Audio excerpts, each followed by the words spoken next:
But God himself, he doesn't stay away from us. Whatever situation we're going through, whatever hardship we're going through, even if there's no job, even if it's financially, God is there.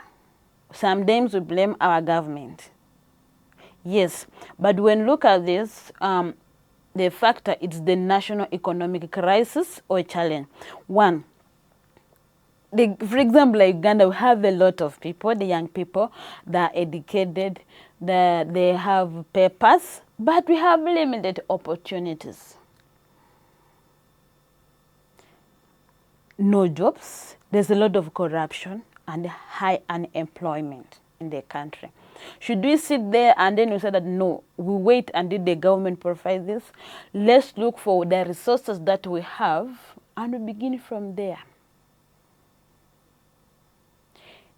When Joseph was taken to the palace, when they're asking for someone to come and interpret the dreams, why didn't he say that I've gone through this hard, I cannot do this? He had to open up and come and speak what was being told. When you look at Ruth, it was not only her, the whole of his place, the country, they were under famine.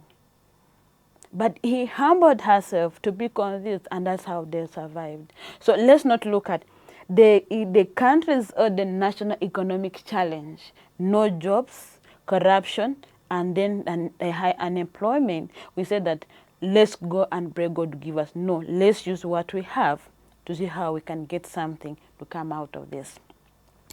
Another challenge would be lack of skills or guidance. We know the education system has changed. We have different ways, we have different papers, we have different professions. But globally, the world is changing. The technology is taking over. Most of the opportunities, the organization, the company, the ministries, they're not looking at the certificates that we have, the degree certificates. They're looking at the skills. And we have different education sectors, different institutions. These are business entities that after making money. But if you have not been trained, you have not been advised how to move with this, it's going to give a cap how to do.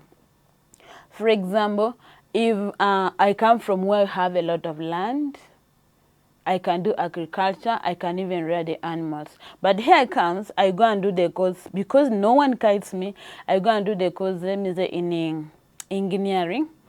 And we know in engineering, in the field, sometimes they need like one person. I'm coming back to my community. What am I coming to do? I don't have that startup.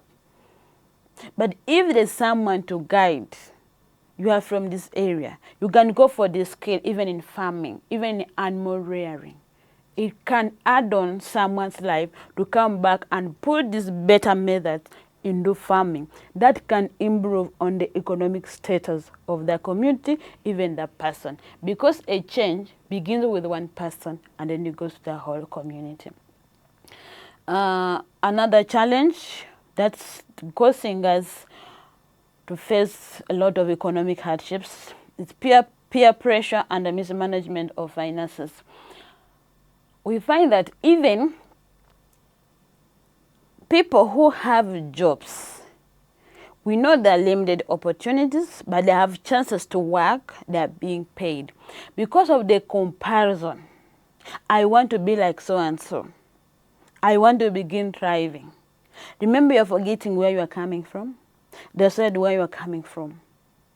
The little that you are earning, even if 100,000, even if 200,000, you want to compare yourself to be on the standard of another person. Please, let's come back to our senses. Don't compare yourself with another person, because we come from different backgrounds, and the little that we have can help us to provide for these basic needs to us and even to our families. Then looking at the high standard, but you cannot afford it. The last one on the challenges, how we face it, is spiritual discouragement. Sometimes this is a common thing that I think I've seen. In churches, we look at people who are working, who are earning more, and people who have just come out of the school and say, this one cannot do anything. This one, where it's coming from, the life. Most of the time, you are still taking time, you are praying that you are looking for the job. Please, have faith in whatever you do. But having faith in whatever you do, don't say, I'm spending my time praying in church, I'm going to get that job. Use what you have at your hand to get something as you continue asking God. And don't have that self-esteem, self-respect yourself, whatever you're doing. Don't, how are they going to look at me? Don't look at that.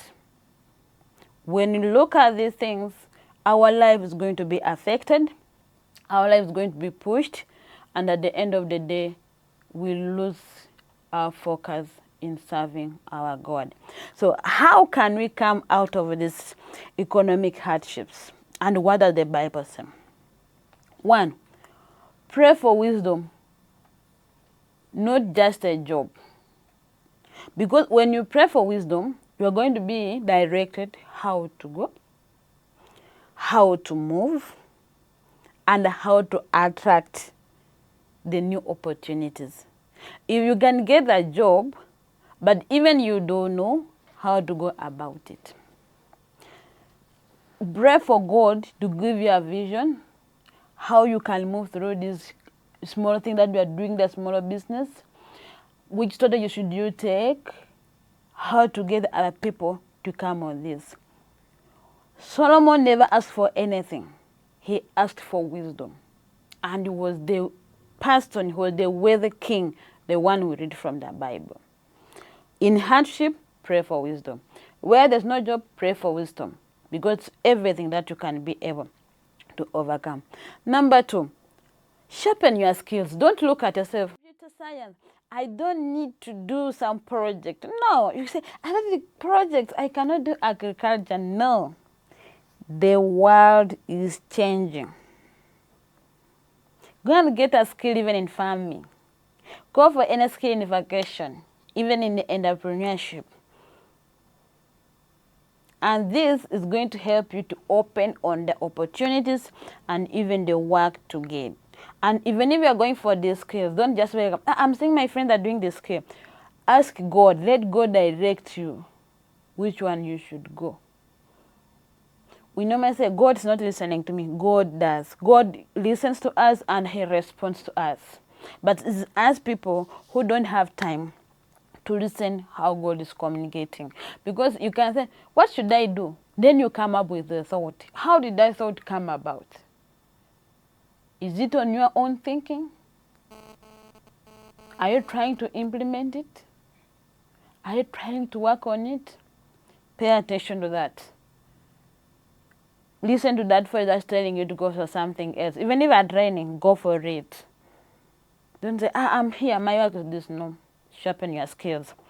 Number 3, start small and build up.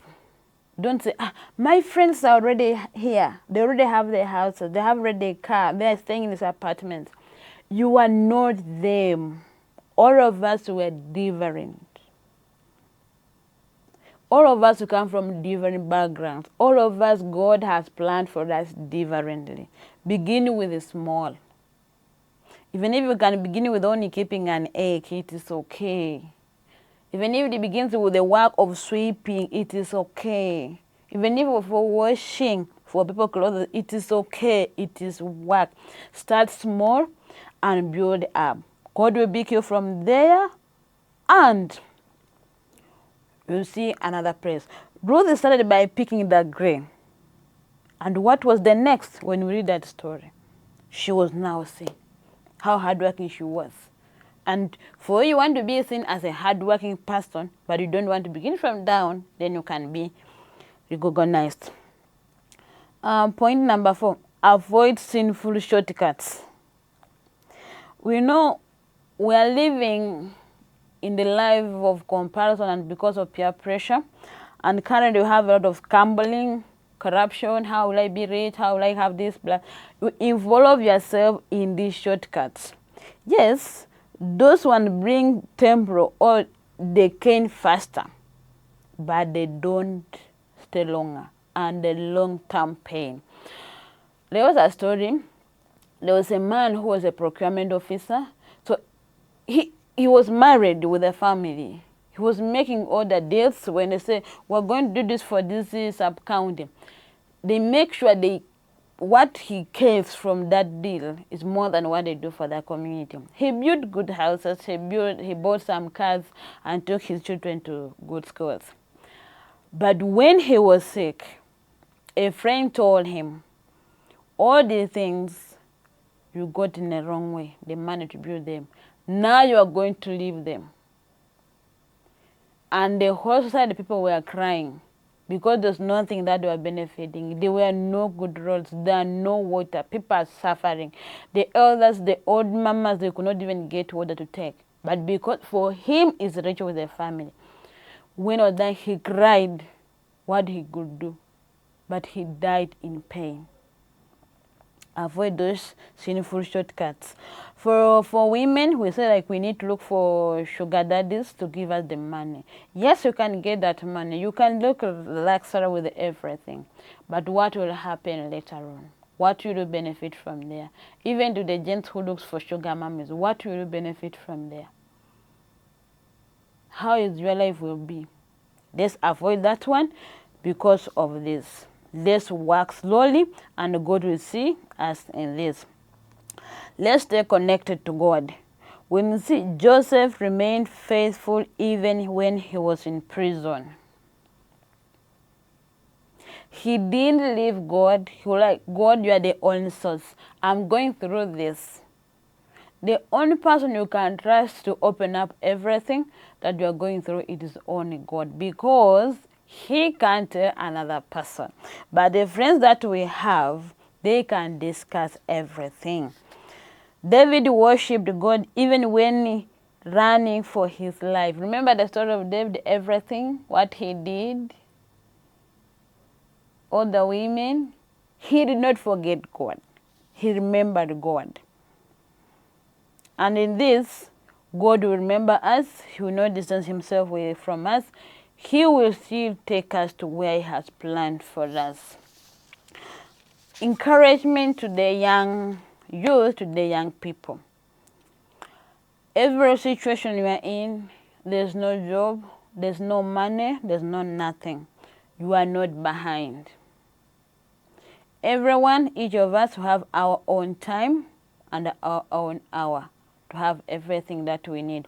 Whatever we're going through, it might be that raining, it might be that the season, God is sharpening us, is training us to go through this. Your delay is not a denial. Everything that you do, don't say that you are going to miss on anything. Take your step one by one. In this everything that you are going through, God is preparing a testimony from your pain. What we go through, we think it's only us. It's where you are in the society. God might be using that situation so that people who are around you, who are near you, they will be able to tell a story where you came from, what you went through, so that other people will learn from you. So don't cry. Don't do anything. Let God himself do his part in your life. Depend on God. God will lift you, will provide for you. But don't forget, the hands we have, everything we have on our body, we can use this to do anything small. When we're in the New Testament, we see all the disciples, the followers of Jesus, they had something to do.